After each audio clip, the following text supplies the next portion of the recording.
ओम शांति। 11 दिसंबर 2024 के ईश्वरीय महावाक्य। पहले एक नज़र मुरली के मुख्य पॉइंट पर। बाबा ने कहा, सभी बीमारियों का मूल ये 5 विकार है। बच्चे पूछते हैं यह कब से शुरू हुए? द्वापर से। रावण की बात समझानी है। रावण को कोई देखा नहीं जाता, बुद्धि से समझा जाता है। बाप को भी बुद्धि से जाना जाता है। फर्स्ट क्लास का रिजर्वेशन कराते हैं ना, बाप भी कहते हैं चाहे सूर्यवंशी चाहे चंद्रवंशी में सीट रिजर्व कराओ। जितना जो पुरुषार्थ करे उतना पद पा सकते हैं। 84 जन्म सिर्फ तुम ऑलराउंडर ब्राह्मणों के हैं। बाबा ने समझाया है कि तुम्हारा ही ऑलराउंड पार्ट है। ब्राह्मण, देवता, क्षत्रिय, वैश्य, शूद्र तुम बनते हो। जो पहले देवी देवता बनते हैं वही सारा चक्र लगाते हैं। और फिर बाबा ने कहा, बाप को कहते ही है टुथ, मैं सच बतलाता हूँ जिससे सतयुग बन जाता है। और द्वापर से लेकर तुम झूठ सुनते आए हो तो उससे नरक बन पड़ा है। कहा है ना, योग लगवाने वाले, झोली भरने वाले, मर्ज मिटाने वाले गीता का भी पूरा अर्थ समझाते हैं। सिर्फ परमात्मा व भगवान कहने से मुख मीठा नहीं होता, बाबा माना ही वर्षा। तुम बच्चे बाबा से आदि मध्य अंत का ज्ञान सुनकर फिर औरों को सुनाते हो, इसे ही शंख ध्वनि कहा जाता है। और फिर लास्ट में बाबा ने कहा, शिव बाबा का भंडारा है तो उनको याद कर भोग लगाना चाहिए। योग में रहना तो अच्छा ही है, बाबा की याद रहेगी। सभी बातों का सैक्रिन है मन मना भव। कहते हैं मुझे याद करो तो इस योग अग्नि से विकर्म विनाश होंगे। यह स्कूल है, एक ही टीचर पढ़ाते हैं, नॉलेज एक ही है, एम ऑब्जेक्ट एक ही है, नर से नारायण बनने की। कोई ने पूछा तुम किसका खाती हो, तो कहा हम अपनी तकदीर का खाती है।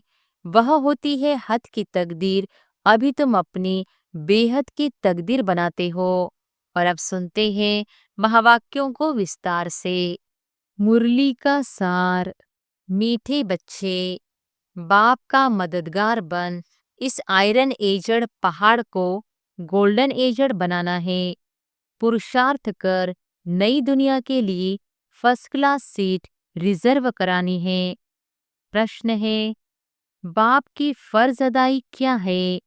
कौन सा फर्ज पूरा करने के लिए संगम पर बाप को आना पड़ता है? उत्तर है, बीमार और दुखी बच्चों को सुखी बनाना, माया के फंदे से निकाल घनेरे सुख देना, यह बाप की फर्ज अदाई है जो संगम पर ही बाप पूरी करते हैं। बाबा कहते, मैं आया हूँ तुम सबका मर्ज मिटाने, सब पर कृपा करने।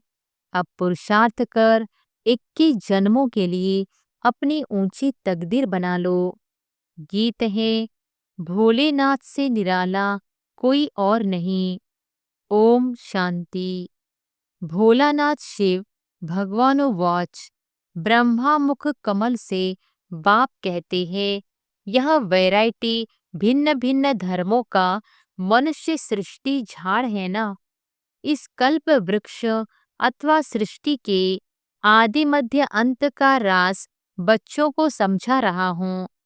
गीत में भी इनकी महिमा है। शिव बाबा का जन्म यहाँ है। बाप कहते हैं, मैं आया हूँ भारत में। मनुष्य यह नहीं जानते कि शिव बाबा कब पधारे थे, क्योंकि गीता में श्री कृष्ण का नाम डाल दिया है। द्वापर की तो बात ही नहीं। बाप समझाते हैं, बच्चे 5000 वर्ष पहले भी मैंने आकर के यह ज्ञान दिया था। इस झाड़ से सभी को मालूम पड़ जाता है। झाड़ को अच्छी रीति देखो। सतयुग में बरोबर देवी देवताओं का राज्य था। त्रेता में राम सीता का है। बाबा आदि मध्य अंत का राज बतलाते हैं। बच्चे पूछते हैं, बाबा हम माया के फंदे में कब फंसे? बाबा कहते हैं, द्वापर से नंबरवार फिर दूसरे धर्म आते हैं, तो हिसाब लगाने से समझ सकते हैं कि इस दुनिया में हम फिर से कब आएंगे। शिव बाबा कहते हैं, मैं 5000 वर्ष बाद आया हूँ, संगम पर अपना फर्ज निभाने। सभी जो भी मनुष्य मात्र हैं, सभी दुखी हैं। उनमें भी खास भारतवासी ड्रामा अनुसार भारत को ही मैं सुखी बनाता हूँ। बाप का फर्ज होता है बच्चे बीमार पड़े तो उनकी दवा दरमल करना। यह है बहुत बड़ी बीमारी। सभी बीमारियों का मूल है ये 5 विकार। बच्चे पूछते हैं, यह कब से शुरू हुए? द्वापर से। रावण की बात समझानी है। रावण को कोई देखा नहीं जाता, बुद्धि से समझा जाता है, बुद्धि से जाना जाता है। आत्मा मन बुद्धि सहित है। आत्मा जानती है कि हमारा बाप परमात्मा है। दुख सुख लेप छेप में आत्मा आती है। जब शरीर है तो आत्मा को दुख होता है। ऐसे नहीं कहते कि मुझ परमात्मा को दुखी मत करो। बाप भी समझाते हैं कि मेरा भी पाठ है। कलप कलप संगम पर आकर मैं पाठ बजाता हूँ। जिन बच्चों को मैंने सुख में भेजा था वह दुखी बन पड़े हैं, इसलिए फिर ड्रामा अनुसार मुझे आना पड़ता है। बाकी कच्छमच अवतार यह बातें है नहीं। कहते हैं परशुराम ने कुल्हाड़ा ले क्षत्रियों को मारा। यह सब है दंत कथाएं। तो अब बाप समझाते हैं, मुझे याद करो। यह है जगत अम्बा और जगत पिता, मदर और फादर कंट्री कहते हैं ना। भारतवासी याद भी करते हैं, तुम मात पिता, तुम्हारी कृपा से सुख घनेरे तो बरोबर मिल रहे हैं। फिर जो जितना पुरुषार्थ करेंगे, जैसे बाइस्कोप में जाते हैं, फर्स्ट क्लास का रिजर्वेशन कराते हैं ना। बाप भी कहते हैं, चाहे सूर्यवंशी चाहे चंद्रवंशी में सीट रिजर्व कराओ। जितना जो पुरुषार्थ करे उतना पद पा सकते हैं। तो सब मर्ज मिटाने बाप आए हैं। रावण ने सबको बहुत दुख दिया है। कोई भी मनुष्य मनुष्य की गति सदगति कर न सके। यह है ही कलयुग का अंत। गुरु लोग शरीर छोड़ते हैं, फिर यहाँ ही पुनर्जन्म लेते हैं। तो फिर वह औरों की क्या सदगति करेंगे? क्या इतने सभी अनेक गुरु मिलकर पति सृष्टि को पावन बनाएंगे? गोवर्धन पर्वत कहते हैं ना, यह माताएं इस आयरन एजड पहाड़ को गोल्डन एजड बनाती है। गोवर्धन की फिर पूजा भी करते हैं। वह है तत्व पूजा।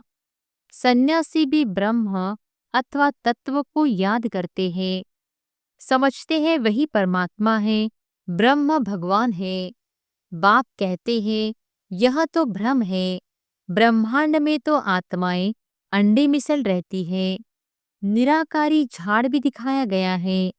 हर एक का अपना अपना सेक्शन है। इस झाड़ का फाउंडेशन है भारत का सूर्यवंशी चंद्रवंशी घराना। फिर वृद्धि होती है। मुख्य है 4 धर्म। तो हिसाब करना चाहिए कौन कौन से धर्म कब आते हैं। जैसे गुरु नानक 500 वर्ष पहले आए, ऐसे तो नहीं। सिख लोग कोई 84 जन्म का पाठ बजाते हैं। बाप कहते हैं 84 जन्म सिर्फ तुम ऑलराउंडर ब्राह्मणों के हैं। बाबा ने समझाया है कि तुम्हारा ही ऑलराउंडर पार्ट है। ब्राह्मण देवता क्षत्रिय वैश्य शूद्र तुम बनते हो।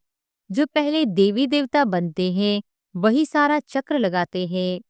बाप कहते हैं तुमने वेद शास्त्र तो बहुत सुने, अभी यह सुनो और जज करो कि शास्त्र राइट है या गुरु लोग राइट है या जो बाप सुनाते हैं वह राइट है।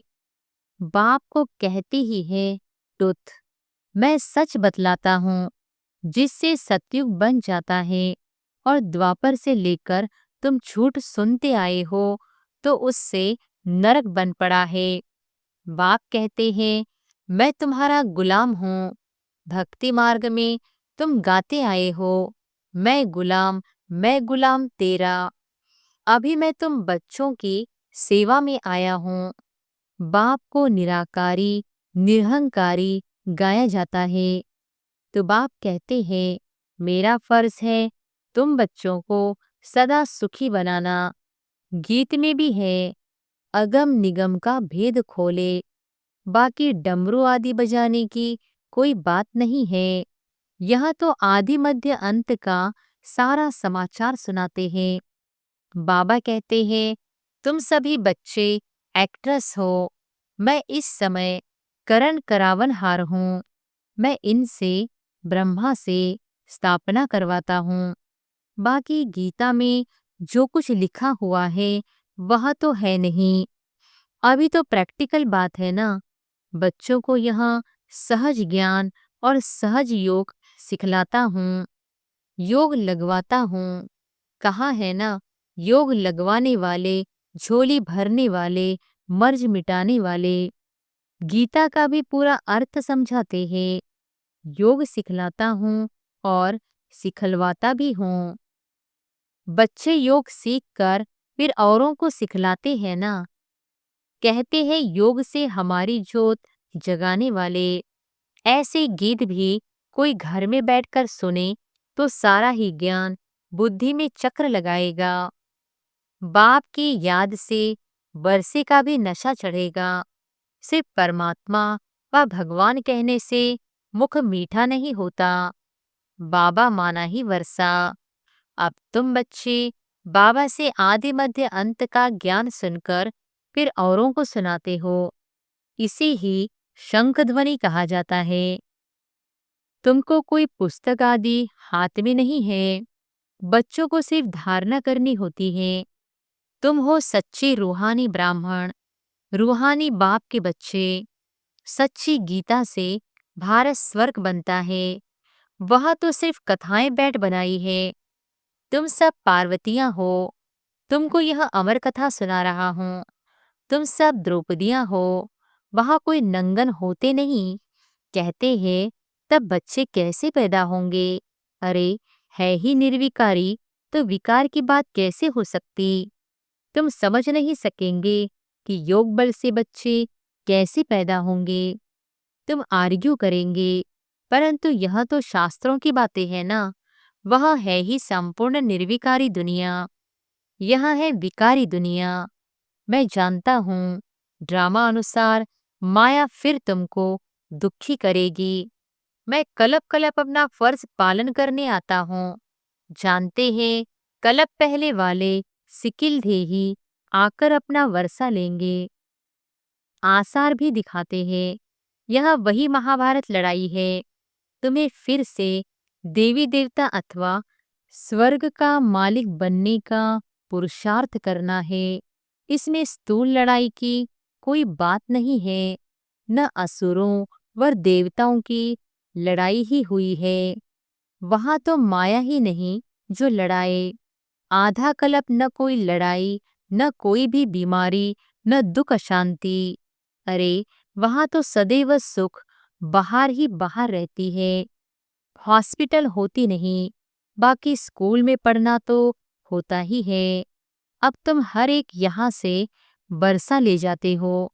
मनुष्य पढ़ाई से अपने पैर पर खड़े हो जाते हैं। इस पर कहानी भी है। कोई ने पूछा तुम किसका खाती हो, तो कहा हम अपनी तकदीर का खाती हैं। वह होती है हद की तकदीर। अभी तुम अपनी बेहद की तकदीर बनाते हो। तुम ऐसी तकदीर बनाते हो जो 21 जन्म फिर अपना ही राज्य भाग्य भोगते हो। यह है बेहद के सुख का वर्षा। अब तुम बच्चे कॉन्ट्रास्ट को अच्छी रीति जानते हो भारत कितना सुखी था, अब क्या हाल है। जिन्होंने कलप पहले राज्य भाग्य लिया होगा वही अब लेंगे। ऐसे भी नहीं कि जो ड्रामा में होगा वो मिलेगा, फिर तो भूख मर जाएंगे। यह ड्रामा का राज पूरा समझना है।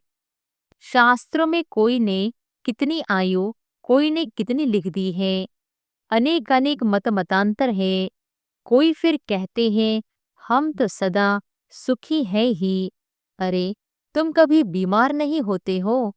वह तो कहते हैं रोग आदि तो शरीर को होता है, आत्मा निर्लेप है। अरे चोट आदि लगती है तो दुख आत्मा को होता है ना। यह बड़ी समझने की बातें हैं। यह स्कूल है, एक ही टीचर पढ़ाते हैं, नॉलेज एक ही है, एम ऑब्जेक्ट एक ही है, नर से नारायण बनने की। जो नापास होंगे वह चंद्रवंशी में चले जाएंगे। जब देवताएं थे तो क्षत्रिय नहीं, जब क्षत्रिय थे तो वैश्य नहीं, जब वैश्य थे तो शूद्र नहीं। यह सब समझने की बातें हैं। माताओं के लिए भी अति सहज है। एक ही इम्तिहान है। ऐसी भी मत समझो कि देरी से आने वाले कैसे पढ़ेंगे, लेकिन अभी तो नए तीखे जा रहे हैं, प्रैक्टिकल में है। बाकी माया रावण का कोई रूप नहीं, कहेंगे इनमें काम का भूत है। बाकी रावण का कोई बुत व शरीर तो है नहीं। अच्छा, सभी बातों का सैक्रिन है मन मना भव। कहते हैं मुझे याद करो तो इस योग अग्नि से विकर्म विनाश होंगे। बाप गाइड बनकर आते हैं। बाबा कहते बच्चे मैं तो सम्मुख तुम बच्चों को पढ़ा रहा हूँ। कलप कलप अपनी फर्ज अदाई पालन करता हूँ। पारलौकिक बाप कहते हैं मैं अपना फर्ज बजाने आया हूँ। तुम बच्चों की मदद से मदद देंगे तब तो तुम भी पद पाएंगे। मैं कितना बड़ा बाप हूँ, कितना बड़ा यज्ञ रचा है। ब्रह्मा की मुखवंशावली, तुम सभी ब्राह्मण ब्राह्मणियां भाई बहन हो। जब भाई बहन बने तो स्त्री पुरुष की दृष्टि बदल जाए। बाप कहते हैं इस ब्राह्मण कुल को कलंकित नहीं करना, पवित्र रहने की युक्तियां हैं। मनुष्य कहते हैं यह कैसे होगा, ऐसे हो नहीं सकता। इकट्ठे रहे और आग न लगे। बाबा कहते हैं बीच में ज्ञान तलवार होने से कभी आग नहीं लग सकती, परंतु जबकि दोनों मन मनाभव रहे, शिव बाबा को याद करते रहे, अपने को ब्राह्मण समझे। मनुष्य तो इन बातों को नहीं समझने कारण हंगामा मचाते हैं। यह गालियां भी खानी पड़ती है। श्री कृष्ण को थोड़ी ही कोई गाली दे सकते। श्री कृष्ण ऐसे आ जाए तो विलायत आदि से एकदम एरोप्लेन में भाग आए, भीड़ मच जाए, भारत में पता नहीं क्या हो जाए। अच्छा, आज भोग है, यहाँ है पियर घर और वहाँ है ससुर घर। संगम पर मुलाकात होती है। कोई कोई इनको जादू समझते हैं। बाबा ने समझाया है कि यहाँ साक्षात्कार क्या है, भक्ति मार्ग में कैसे साक्षात्कार होते हैं। इनमें संशय बुद्धि नहीं होना है। यह रस्म रिवाज है। शिव बाबा का भंडारा है तो उनको याद कर भोग लगाना चाहिए। योग में रहना तो अच्छा ही है, बाबा की याद रहेगी। अच्छा, मीठे मीठे सिकिलधे बच्चों प्रति माता पिता बाप दादा का याद प्यार और गुड मॉर्निंग। रूहानी बाप की रूहानी बच्चों को नमस्ते। धारणा के लिए मुख्य सार, पहली पॉइंट, स्वयं को ब्रह्मामुख वंशावली समझकर पक्का पवित्र ब्राह्मण बनना है। कभी अपने इस ब्राह्मण कुल को कलंकित नहीं करना है। दूसरी पॉइंट, बाप समान निराकारी निरहंकारी बन अपनी फर्ज अदाई पूरी करनी है। रूहानी सेवा पर तत्पर रहना है। वरदान है स्नेह की शक्ति से माया की शक्ति को समाप्त करने वाले संपूर्ण ज्ञानी भव। स्नेह की शक्ति से माया की शक्ति को समाप्त करने वाले संपूर्ण ज्ञानी भव। स्नेह में समाना ही संपूर्ण ज्ञान है। स्नेह ब्राह्मण जन्म का वरदान है। संगम युग पर स्नेह का सागर स्नेह के हीरे मोतियों की थालियां भरकर दे रहे हैं। तो स्नेह में संपन्न बनो। स्नेह की शक्ति से परिस्थिति रूपी पहाड़ परिवर्तन हो पानी समान हल्का बन जाएगा। माया का कैसा भी विकराल रूप व रॉयल रूप सामना करे तो सेकंड में स्नेह के सागर में समा जाओ। तो स्नेह की शक्ति से माया की शक्ति समाप्त हो जाएगी। स्लोगन है, तन मन धन मन वाणी और कर्म से बाप के कर्तव्य में सदा सहयोगी ही योगी है। अच्छा, ओम शांति।